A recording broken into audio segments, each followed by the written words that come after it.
శ్రీ సీతారామాభ్యాం నమః. శ్రీ వాల్మీకి మహర్షి గారు రచించినటువంటి శ్రీమద్ రామాయణంలో యుద్ధకాండలో ఈరోజు 43, 44 సర్గలు చెప్పుకుంటున్నాం.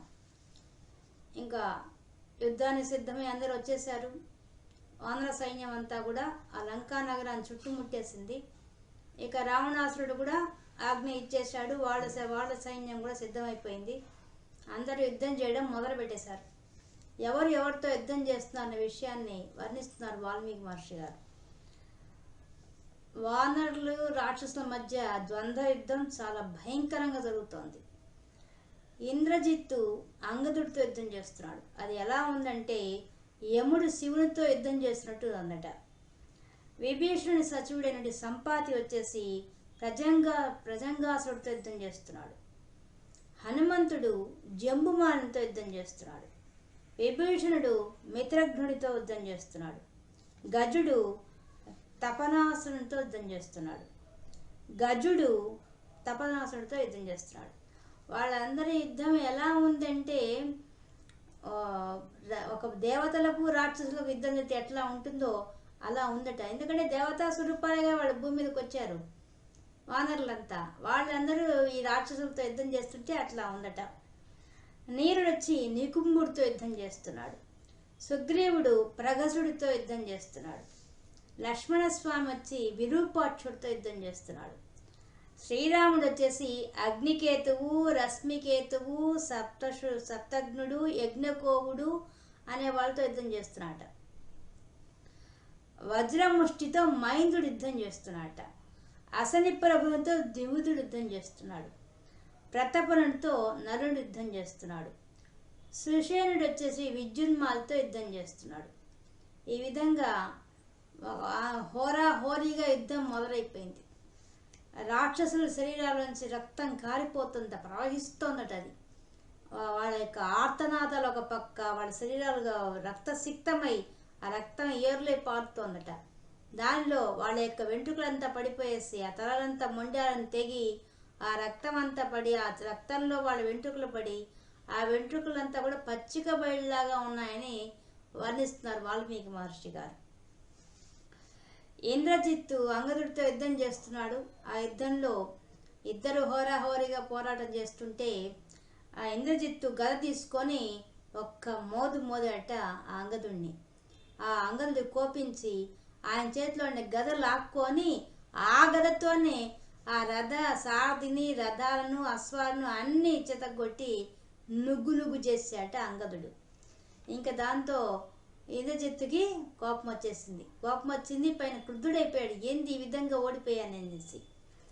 ఇంకా ప్రజంగడు రాక్షసుడు సంపాతిపై 3 బాణాలు వేసేసరికి ఆ సంపాతి కోపించి ఒక నల్ల మధ్య చెట్టు తీసుకొచ్చి ఆ చెట్టుతో వేసి వాడిని కొట్టిన దెబ్బకు చచ్చాట వాడు, ఆ ప్రజంగాసురుడు.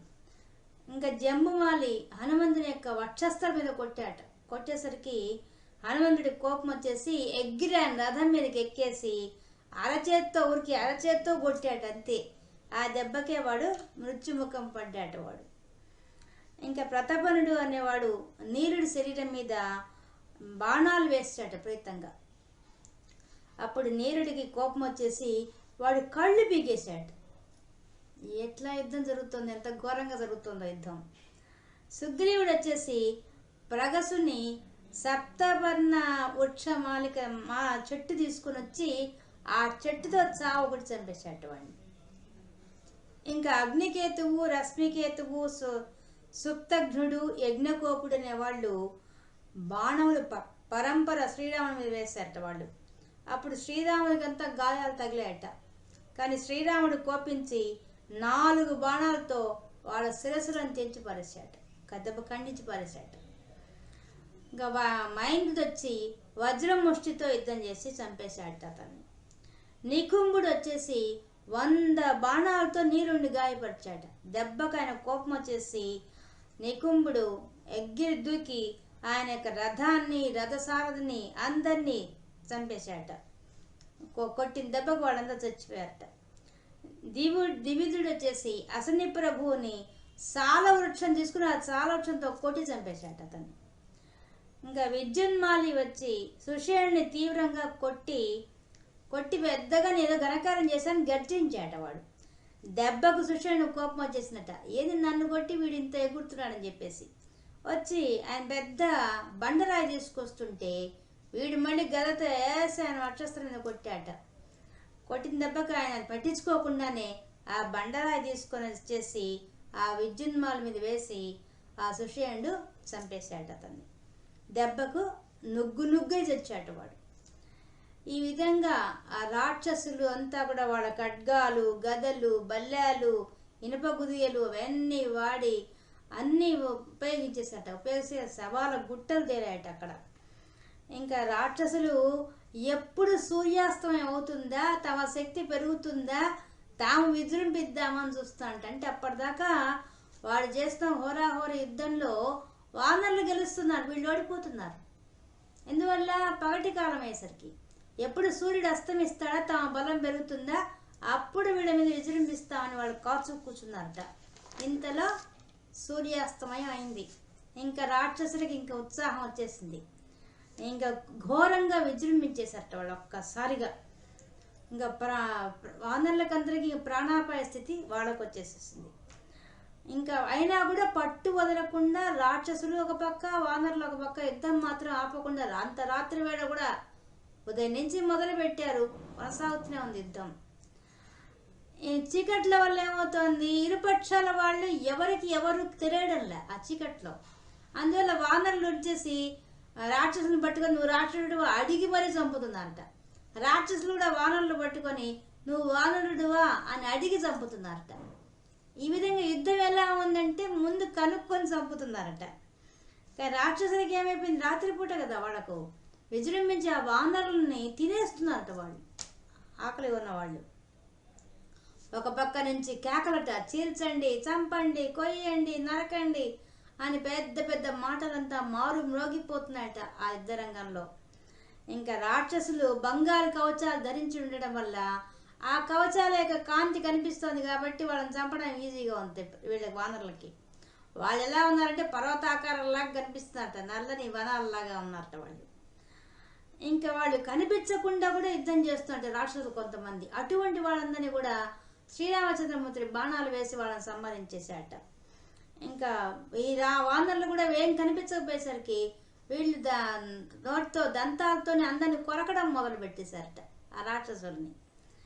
ఇంకా రాక్షసులు వేసే బాణ పరంపరకు తగిన ధీటుగా శ్రీరామచంద్రమూర్తి వాళ్ళందరి మీద కూడా బాణాలు వేసాట. ఈ విధంగా హోరాహోరీగా యుద్ధం జరుగుతోంది. ఒక పక్క గాయపడిన రాక్షసుల యొక్క అరుపులు, ఇంకో పక్క వానరుల యొక్క ఆర్తనాదాలతో నిండిపోయిందట ఆ ప్రాంతం అంతా కూడా.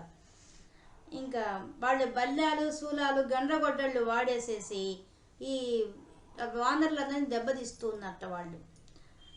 ఇప్పుడు ఈ రాక్షసుల మీద బాణాలు ఈ రాముడు ఒక్కడే వేయగలుగుతున్నారు, రామలక్ష్మణుడు మాత్రమే వాళ్ళు చేసే ఆ బాణ పరంపరని ఆపగలుగుతున్నారట. అంటే వాళ్ళు కనిపించకుండానే యుద్ధం చేస్తున్నారు, మాయా ప్రభావం కదా వాళ్ళు రాత్రి అయ్యేసరికి. ఇంకా శ్రీరాముడు అయితే మహాపార్షుడు, మహోదరుడు, వజ్రదంశుడు, సుఖసానులందరికీ ఆయు ప్రాంతాల్లో బాణాలు వేసేసరికి వాళ్ళ తట్టుకోలేక ఆ యుద్ధ రంగం నుంచి పారిపోయారట వాళ్ళంతా కూడా. ఇంకా 8 దిక్కులకు రాముడు బాణాలు వేసి వెలుతురు వచ్చేటట్టు చేశాడు ఆయన. చీకటిలో ఉండబట్టికి రాక్షసులు గెలుస్తున్నారు, చీకటి లేకుండా చేసేట ఒక్కసారి వెలుతురు వచ్చేసినట్ట. ఇంకా అంగదుడి దాటికి ఇంద్రజిత్తు ఓడిపోయేసరికి వాడు తట్టుకోలేక వాడు మాయమైపోయాడు. కొండ ముచ్చులంతా ఏం చేస్తున్నాయంటే తమ చేతులతో అదిమి పెట్టి ఆ రాక్షసులు అందరిని చంపేస్తున్నాయట. అవన్నీ నక్కలకు ఆహారంగా ఇసిరేస్తున్నాయట పైన. ఇంకా ఇంద్రజిత్ ఏం చేశాడంటే వాడు కనిపించకుండా యుద్ధం చేయడం సిద్ధం అయిపోయేసి వాడు ఏం చేశాడంటే ఆకాశంలో వైపేసి ఎవరికి కనిపించకుండా రామలక్ష్మణుల మీద ఎక్కువ తీవ్రమైన బాణాలు వేసాడు. వాడు వేసి నాగాస్త్రాన్ని ప్రయోగించేసి వాడిద్దరిని కూడా గాయపరిచేశాడు. గాయపరచడమే కాకుండా ఆ నాగాస్త్రంతో వాళ్ళు మూర్ఛపోయేటట్టుగా చేసి చివరికి వాళ్ళని బంధించేశాట. నాగాస్త్రంతో ఆ రామలక్ష్మణుని ఇద్దరిని బంధించేశాట. ఈ విధంగా ఇంత ఘోరంగా ఆ దేవతలకు రాక్షసులకు యుద్ధం జరిగిన ప్రకారంగానే ఇప్పుడు ఈ రాక్షసులకు వానరులకు మధ్య ఇంత ఘోరమైన యుద్ధం జరిగింది. ఇంకా రాక్షసుల ఇంద్రజిత్తు యొక్క ప్రభావం వల్ల శ్రీరాముడు లక్ష్మణుడు కాస్త మూర్ఛపోయారు, నాగాస్త్రంతో బంధించబడ్డారు అనడంతో ఈ 44వ సర్గ పూర్తయింది. మనం తిరిగి 45వ సర్గతో కలుసుకుందాం. అంతవరకు సెలవు. సీతారామార్పణం.